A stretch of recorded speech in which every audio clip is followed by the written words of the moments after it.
To clear the air, and there have been more disturbances following the release of that anti-Muslim movie trailer that the Secretary of State has called disgusting and reprehensible.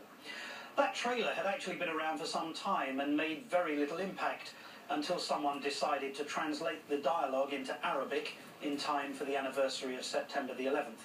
And of course they knew what they were doing, provoking anger and protests across the world.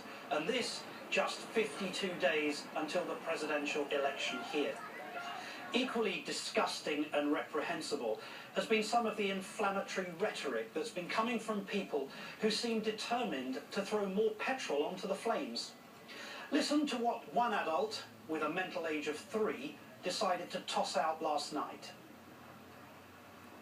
We have to ask ourselves, and I sure wish that reporters would ask our president, how much longer can we afford to spill our blood and treasure trying to, quote-unquote, promote democracy in places that do not have any values for civilized societies?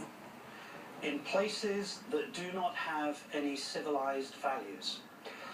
Contrast those offensive comments with what was said by a commanding officer of the British Army who was about to lead his troops into war in Iraq back in 2003. Colonel Tim Collins didn't deliver his remarks from a cosmetically enhanced studio, but from a desert in Kuwait. And this is how he addressed his soldiers. We are entering Iraq to free a people. Show respect for them. Iraq is steeped in history.